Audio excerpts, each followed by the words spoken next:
Bonjour à tous.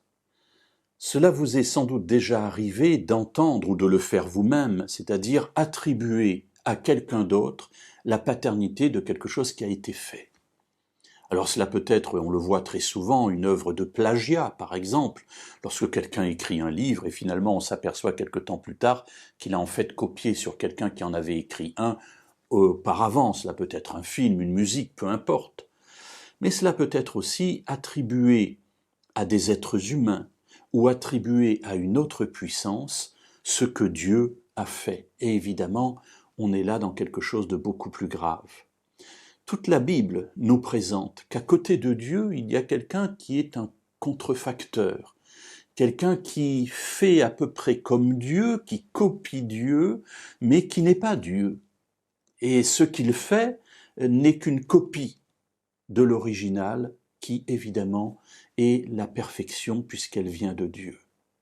Alors cet ennemi qui travaille depuis que le péché est entré non pas simplement dans notre monde mais dans l'univers, eh bien c'est le diable, c'est l'adversaire, le Satan. Nous le voyons agir à toutes les époques. Il agit encore maintenant, évidemment, et il agira aussi lorsque Jésus reviendra. La Bible nous dit qu'à la fin des temps, il y aura des manifestations extraordinaires, mais qui ne seront pas le fait de Dieu, mais qui seront le fait de l'adversaire. Du temps de Jésus, on avait aussi ce même problème. Pourtant, Jésus était là, présent, et il a dû faire face aussi à ces difficultés. Nous trouvons un tel récit dans l'Évangile selon Jean, au chapitre 6, où Jésus va parler du pain de vie. Il se présente comme le pain qui est envoyé par le Père pour nourrir son peuple d'Israël et pour nourrir le monde.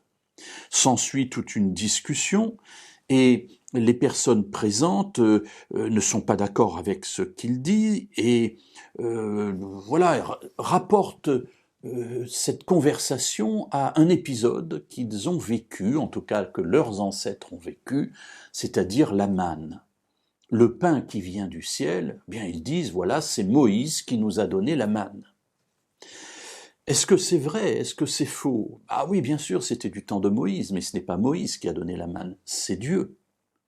Et le danger de ne pas attribuer à la bonne personne l'événement que nous avons vécu, eh bien c'est un danger énorme parce que cela peut nous amener à ne pas rendre gloire à la bonne personne. Ici, les personnes qui parlent avec Jésus, les Juifs qui sont là, vont dire c'est Moïse qui nous a donné le pain. C'est donc vers lui que nous nous tournons et c'est lui notre référence. Dans l'Évangile selon Jean, au chapitre 6 et au verset 32, Jésus va leur répondre. En vérité, je vous le dis, ce n'est pas Moïse qui vous a donné le pain venu du ciel, mais mon Père vous donne le vrai pain venu du ciel.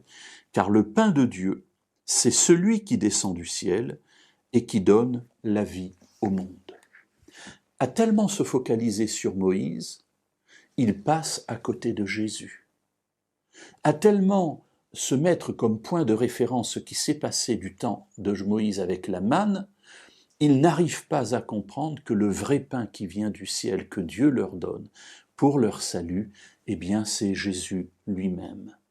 Alors mes amis, faisons attention aussi dans notre vie de ne pas passer à côté du bon message de la Bible parce que nous nous focalisons parfois sur des choses accessoires où nous attribuons à quelqu'un d'autre la paternité de tout ce que Dieu a fait pour nous en Jésus, qui est le seul sauveur et le seul médiateur